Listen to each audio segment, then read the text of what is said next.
Agora, destacando o ministro Sérgio Moro, ele ontem voltou a defender o COAF na pasta dele e afirmou que não deixa a vaga caso o pacote anticrime acabe emperrando no Congresso Nacional. Em áudio e vídeo, Marcela Lorenzetto. O ministro Sérgio Moro afirmou nesta segunda-feira que o COAF ficaria melhor sob a tutela do Ministério da Justiça e Segurança Pública. O Conselho de Controle de Atividades Financeiras é responsável por monitorar grandes transações financeiras. Na semana passada, parlamentares que avaliam a reforma administrativa decidiram retirar o órgão das mãos de Moro e enviá-lo de volta ao Ministério da Economia.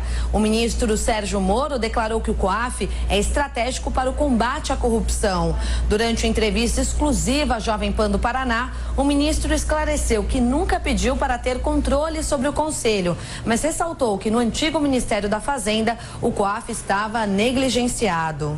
O que a nossa realidade diz é que o COAF, tradicionalmente no Ministério da Economia ou da Fazenda, como era antigamente, ele acaba ficando negligenciado. Então, o que eu acho, ele fica melhor na Justiça e na Segurança Pública. Moro não quis avaliar se a decisão do Congresso foi uma derrota pessoal. Ele ainda indicou que o próprio ministro da Economia, Paulo Guedes, não tem interesse em controlar o COAF.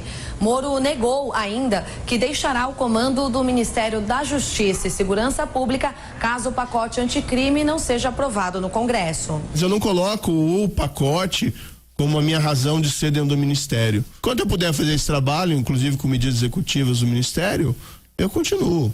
Né? E me parece que essa é a vontade do presidente, então não vejo assim muito grandes dificuldades nesse ponto em continuar no Ministério e na eventualidade de não ser aprovado o projeto. Ex-juiz da Lava Jato, o ministro afirmou que mantém o compromisso com o combate à corrupção.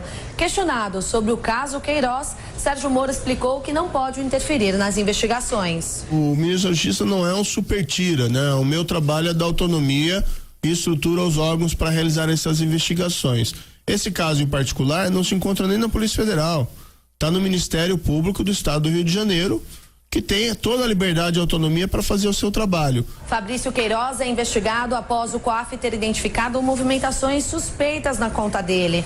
Na época, Queiroz atuava como assessor parlamentar do senador Flávio Bolsonaro, quando o filho do presidente Jair Bolsonaro era deputado estadual no Rio de Janeiro. Professor Vila. É inegável que o Moro diminuiu de tamanho desde o dia 1º de janeiro desse ano. Aquele Moro enorme foi diminuindo. Já em maio ele está assim. Não sei como ele estará em dezembro e nem no ano que vem. Não sei se ele aguenta até novembro de 2020, quando haverá uma vaga no Supremo pela expulsória de Celso de Mello, que poderá inclusive sair antes, porque tem tempo de serviço, poderá sair antes. Assim como outros que também têm tempo de serviço, podem sair antes. Mas, ao menos pela expulsória, é novembro do ano que vem. E aí houve uma divergência, porque o presidente da República disse que o convidou a Sérgio Moro, dizendo que você ficará um tempo como ministro da Justiça e depois irá para o STF. O ministro Sérgio Moro disse que não houve essa conversa. Então precisa acertar primeiro entre os dois o que eles conversaram. Porque pegou muito mal, né? Ter dito que, olha, você passa pelo Ministério da Justiça, é um estágio, depois você vai para o Supremo. Você queima a figura quer dizer, a indicação é feita com mais de um ano de antecedência, 1 ano e meio de antecedência. Isso nunca existiu na história republicana. Porque eu digo, porque o Supremo Tribunal Federal é uma criação da República, em 1890.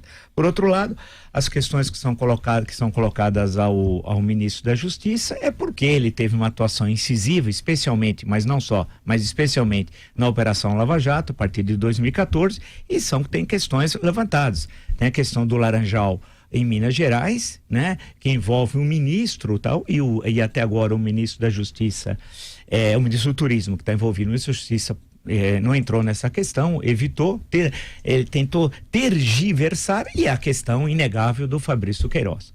Fabrício Queiroz, que tem todos aqueles depósitos, o dinheiro que ele recolhia, e tudo indica que no gabinete do então deputado Flávio Bolsonaro havia o quê? A rachadinha. O que é rachadinha?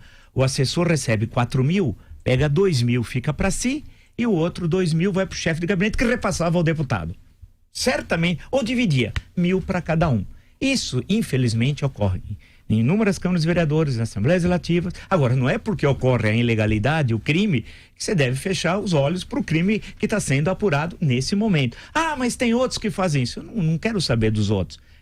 O caso em tela é esse. Não é porque alguém comete um crime que você vai cometer. Então, a situação é grave. Só que no Rio as investigações não andam. Por exemplo, 1 ano para descobrir quem matou Marielle. 1 ano. E até hoje, mais de 1 ano, ninguém sabe quem foram os mandantes. Ou os mandantes. É palhaçada. Então, mas para voltarmos a Fabrício Queiroz, não é possível ele morar numa favela e vir ao Albert Einstein, aqui em São Paulo. Não é possível alguém acreditar e fazer uma operação e ficar internado não sei quantos dias. Da onde vem o dinheiro dele? Das vendas de carros? Não há um recibo. Como é que fica tudo isso? Ah, mas o deputado não conhecia. Como? Era íntimo. E o pai era íntimo. Tá cheio de fotos pescando. Você não leva para pescar alguém que você não conhece. E o Fabrício é ligado a Rio das Pedras. As milícias. A milícia que é um ex-capitão do BOPE. Vocês estão percebendo o fio que você vai puxando, o fio de Ariane? Parece que nossos Creta, nesse labirinto, né? Onde está o Teseu? Vamos lembrar da antiguidade. Vai puxando o fio. Aonde vai terminar? Essa é a questão que se coloca hoje, porque o fio pode terminar em Rio das Pedras e numa relação íntima com os milicianos. Aí o caldo vai entornar.